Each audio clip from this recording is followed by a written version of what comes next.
Hello दोस्तों, नमस्कार। स्वागत है आप सभी का आपके अपने यूट्यूब चैनल में। देखिए दोस्तों, आज है 23 अगस्त और रेलवे ग्रुप डी 23 अगस्त फर्स्ट शिफ्ट का एग्ज़ाम खत्म हो गया है, जिसका कि आपको सटीक एनालिसिस करवाया जाएगा इस वीडियो में। अब तक का सबसे आसान शिफ्ट है। साइंस जीके करंट अफेयर की दृष्टि से कहूँ तो सबसे आसान शिफ्ट है। क्यों कह रहा हूँ? क्योंकि पूरा एनालिसिस देखो, फिर पता चल जाएगा। सभी क्वेश्चन 100% रियल है जो आज आपके एग्जाम में पूछे गए हैं। आपके लिए इतना मेहनत कर रहे हैं तो आपका फ़र्ज़ बनता है कि आप इस वीडियो को लाइक ज़रूर करें और शेयर भी कीजिए, और साथ में पूरा वीडियो ज़रूर देखा कीजिए। आपको आने वाले दिनों में जिनका भी एग्ज़ाम है बहुत फ़ायदा मिलेगा इससे। तो चलिए फटाफट से स्टार्ट करते हैं। करंट अफेयर का एक क्वेश्चन पूछा गया था आज आपसे, 2022 में किस भारतीय क्रिकेटर ने अपना 100वां टेस्ट मैच खेला है श्रीलंका देश के खिलाफ? तो इसका आंसर आपको बता दूं, विराट कोहली इसका आंसर था। भारत और श्रीलंका के बीच 4 मार्च से जो टेस्ट सीरीज का पहला मैच मोहाली में खेला गया था, यह पूर्व कप्तान विराट कोहली के करियर का 100वां टेस्ट मैच होगा। ठीक है दोस्तों, तो ये वाला मार्च 2022 का करंट अफेयर था। नेक्स्ट एक क्वेश्चन पूछा गया साइंस का, विद्युत हीटर का तार जो होता है वो किस धातु का बना होता है? देखिए, विद्युत हीटर का जो आपका तार होता है ना, वो दोस्तों बना होता है नाइक्रोम का।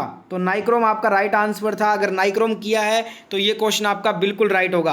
एक क्वेश्चन पूछा गया था आर्टिकल से कि मंत्रिपरिषद का लोकसभा के प्रति उत्तरदायित्व ये किस आर्टिकल के तहत होता है? देखिए, मंत्रिपरिषद जो होता है ना, उसका लोकसभा के प्रति उत्तरदायित्व होता है। ये जिक्र जो है आर्टिकल 75 में किया गया है। आर्टिकल 75 में स्पष्ट रूप से कहा गया है कि मंत्रिपरिषद सामूहिक रूप से लोकसभा के प्रति उत्तरदायी है। इसका तात्पर्य यह है कि सभी मंत्री अपने सभी भूल और कार्यों के लिए लोकसभा के प्रति संयुक्त रूप से जिम्मेदार हैं। नेक्स्ट एक क्वेश्चन आया था, ये भी करंट अफेयर का ही था। 1000 वनडे मैच खेलने वाला पहला देश कौन बना है? तो ये दोस्तों बना है हमारा भारत देश। भारत देश ने अपना 1000वां जो वनडे मैच है ये वेस्ट इंडीज़ के खिलाफ खेला था। ठीक है, और दुनिया का ये पहला देश बन गया है। टीम इंडिया ने पहला वनडे कब खेला था? 13 जुलाई 1974 को इंग्लैंड के खिलाफ पहला वनडे खेला था, और 1000वां वनडे खेलने वाला पहला देश बना है भारत, वेस्ट इंडीज़ के खिलाफ ये कारनामा इन्होंने किया है। देखिए दोस्तों, अगर आपको डाउट हो रहा है कि साइंस के क्वेश्चन कहाँ से आ रहे हैं ग्रुप डी एग्ज़ाम में, तो नया वीडियो अपलोड किया गया है दूसरे चैनल पे। उसमें जो हम पीडीएफ का यूज़ कर रहे हैं, उसी पीडीएफ से अभी तक हर शिफ्ट में 25 के 25 क्वेश्चन साइंस के आ रहे हैं। ग्रुप डी वालों को भूलकर भी ये वीडियो नहीं छोड़ना है। इस वीडियो का लिंक जो है डिस्क्रिप्शन में ऊपरी पर मिल जाएगा, जाके लिंक पे क्लिक करो, उस चैनल को सब्सक्राइब भी कर लेना। साथ में वहाँ पे आपको साइंस, करंट अफेयर और भी अलग अलग टॉपिक पे वीडियो मिलेगी, जिनसे डायरेक्ट आपके शिफ्ट में क्वेश्चन आ रहा है। और साइंस के तो 25 के 25 क्वेश्चन उसी पीडीएफ से आ रहे हैं, इसलिए वीडियो ज़रूर चेकआउट कीजिएगा, लिंक डिस्क्रिप्शन में है। एक क्वेश्चन दोस्तों पूछा गया था आपसे कि भारत सरकार द्वारा 20 सूत्रीय कार्यक्रम किस पंचवर्षीय योजना के दौरान शुरू किया गया था? देखिए दोस्तों, बात करें भारत सरकार के द्वारा जो 20 सूत्रीय कार्यक्रम है ना, ये जो शुरू किया गया था, ये 1975 में इसकी घोषणा की गई थी। ठीक है, और मैं आपको बता दूं, पंचवर्षीय योजना अगर पूछा है ना, तो ये 5वीं पंचवर्षीय योजना जो कि 74 से 78 के दौरान जो है इसे शुरू किया गया था। यह कार्यक्रम, वैसे आज आपसे सन पूछा गया था, पंचवर्षीय योजना नहीं पूछी गई थी, तो सन इसका राइट आंसर होगा 1975, जो कि ऑप्शन में दिया भी था, और योजना थी 5वीं। नेक्स्ट एक क्वेश्चन आया था करंट अफेयर का था ये भी, इसरो गगनयान मिशन में इंजन का टेस्ट किस राज्य में किया गया है? तो देखिए, इसरो का जो गगनयान मिशन है जो कि 2023 में लॉन्च किया जाना है, आज जो है ये 12 जनवरी 2022 को इसरो द्वारा नोदन कॉम्प्लेक्स IPRC महेंद्रगिरी तमिलनाडु में 720 सेकंड की अवधि के लिए गगनयान कार्यक्रम हेतु क्रायोजेनिक इंजन का सफलतापूर्वक योग्यता परीक्षण किया गया। तो यहाँ पे क्रायोजेनिक इंजन का सफलतापूर्वक जो परीक्षण हुआ था वो तमिलनाडु में हुआ था। तमिलनाडु ऑप्शन में दिया हुआ था आज के, वो आपको करेक्ट करना था। ये वाला करंट अफेयर जनवरी 2022 का है। कल भी हमने देखा है जनवरी से लेकर जुलाई तक के करंट अफेयर ही आ रहे हैं। नेक्स्ट क्वेश्चन, निम्नलिखित में से कौन सी नदी यमुना नदी की सहायक नदी नहीं है, ये पूछा गया था। तो आपको बता दूं दोस्तों, यमुना की प्रमुख सहायक नदियां हैं चंबल, सेंगर, छोटी सिंधु, बेतवा और कैन। ये सभी क्या हैं? यमुना की प्रमुख सहायक नदियां हैं। इनको छोड़ के जो इनके अलावा जो ऑप्शन में था ना, वो आपको करेक्ट करना था।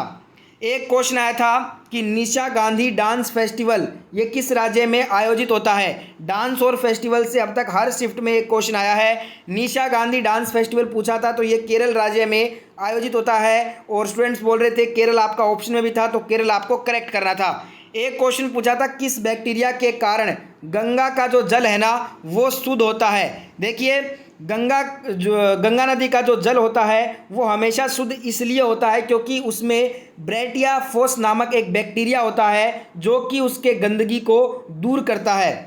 एक क्वेश्चन आपसे पूछा था जाइलम और फ्लोएम से गलत कथन बताना था। जाइलम फ्लोएम से हर शिफ्ट में एक क्वेश्चन अभी तक आया है, कल भी आया था और आज भी पूछा है। तो देखिए गलत कथन बताना था, ऑप्शन तो नहीं है हमारे पास, पर मैं आपको बता दूं जाइलम एक संवहनी ऊतक होता है जो पानी और विघटित खनिजों को जड़ से अवशोषित कर शेष पौधे तक पहुंचाता है। और फ्लोएम की बात करें तो ये एक संवहनी ऊतक है जो पौधे के हरे भागों से पौधे के बाकी हिस्सों में प्रकाश संश्लेषण के दौरान तैयार घुलनशील कार्बनिक यौगिकों को स्थानांतरित करता है। ठीक है फ्रेंड्स, एक क्वेश्चन आया था सबसे बड़ी खारे पानी की झील किस राज्य में है। अब इससे आसान क्वेश्चन तो हो नहीं सकता। चिल्का झील है, कहाँ पे है, ओडिशा में स्थित है। और देखिएगा चिल्का झील एशिया की ये सबसे बड़े खारे पानी की झील भी इसी को बोला जाता है। वुलर झील की बात करूं तो जम्मू और कश्मीर में है यह भारत की सबसे बड़ी मीठे पानी की झील है। वेम्बनाड झील की बात करूं तो यह भारत की सबसे लंबी झील है और यह केरल में स्थित है। वहीं एक है सांबर झील, यह भारत की सबसे बड़ी अंतर्देशीय नमक झील है और यह राजस्थान में है। इन 4 जिलों से बार बार आपको क्वेश्चन देखने को मिलेगा ग्रुप डी एग्जाम में। नेक्स्ट क्वेश्चन पूछा गया था, एक न्यूमेरिकल क्वेश्चन था, 2 प्रतिरोध को समांतर क्रम में जोड़ा गया था जिसमें वोल्टेज का मान आपको दिया हुआ था और धारा का मान ज्ञात करना था। इसमें आपको प्रतिरोध का मान भी दिया था, वोल्टेज का मान भी दिया था, बस आपको करना क्या था, धारा का मान निकालना था। तो समांतर क्रम में सबसे पहले आपको प्रतिरोध निकालना था, उसके बाद आपको पता होगा I = होता है V/R। इस फॉर्मूले से आप इजीली धारा का मान निकाल सकते थे। एक क्वेश्चन आया था अवतल दर्पण में वस्तु को कहां पर रखें कि प्रतिबिंब सबसे छोटा बनेगा।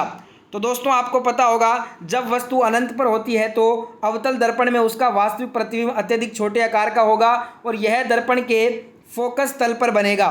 और जब वस्तु वक्रता केंद्र पर होती है तो उसका वास्तविक प्रतिबिंब समान आकार का होगा और वक्रता केंद्र पर ही बनेगा। ठीक है। एक क्वेश्चन आया था पंचायत से, ये आज की 10वीं शिफ्ट है इस एग्जाम की और 10 के 10 शिफ्ट में पंचायत से क्वेश्चन आए हैं।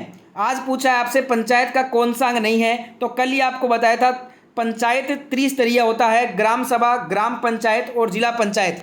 आज वाले ऑप्शन में ग्राम निगम दिया गया था जो कि पंचायत का एक अंग नहीं होता।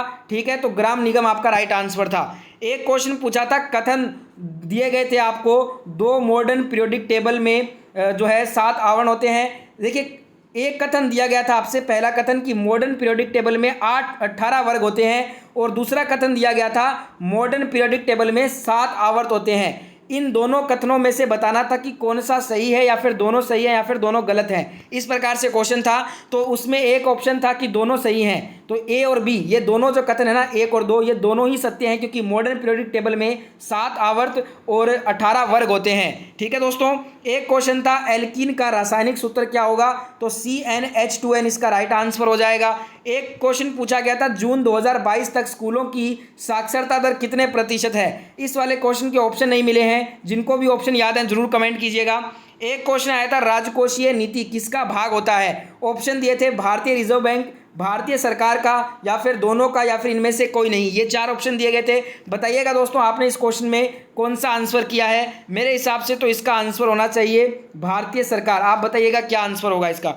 एक क्वेश्चन आया था, देखिए क्योंकि राजकोषीय जो नीति होता है ना वो सरकार की आर्थिक नीति का एक प्रमुख घटक होता है। ठीक है। एक क्वेश्चन आया था ओजोन परत से क्या प्रभाव नहीं पड़ेगा। ऑप्शन दिया हुआ था सुनामी, त्वचा कैंसर, प्रतिरोधक क्षमता में कमी होना। तो आपको पता होगा जो ओजोन परत होता है ना दोस्तों, इसमें क्या हो जाता है, सूर्य प्रकाश की तीव्रता बढ़ने से वातावरण का ताप असहनीय हो जाता है, त्वचा की बीमारियां बढ़ जाती है, त्वचा का कैंसर सामान्य हो गया है और रोग प्रतिरोधक क्षमता कमजोर हो जाती है। तो ये त्वचा कैंसर, रोग प्रतिरोधक क्षमता ये आपको ऑप्शन में दिए गए थे। एक ऑप्शन नहीं मिला है ओजोन परत वाले क्वेश्चन का, वो आपको याद है तो कमेंट जरूर करना। एक क्वेश्चन आया था, वर्तमान में एन के सिंह भारत के कौन से नंबर के वित्त आयोग हैं? तो आपको बता दूं ये 15वें वित्त आयोग हैं। जो 15वें वित्त आयोग के अध्यक्ष हैं वो एन के सिंह हैं। 15वें यहाँ पे आपका राइट आंसर था। कल भी इनसे एक क्वेश्चन पूछा था, कल पूछा था कौन है वर्तमान में, और आज पूछा है कौन से नंबर के हैं। एक क्वेश्चन आया था, सिंधु व ब्रह्मपुत्र के बीच किसके द्वारा भू विभाज्य होता है? तो ये होता है उत्तरी भारत का मैदानी भाग के द्वारा। एक पूछा था, अवतल दर्पण के लिए वस्तु को कहाँ रखने पर प्रतिबिंब बहुत छोटा बनेगा? जब वस्तु सी से परे रखेंगे तो वस्तु जो उसका प्रतिबिंब है वो सबसे छोटा बनेगा।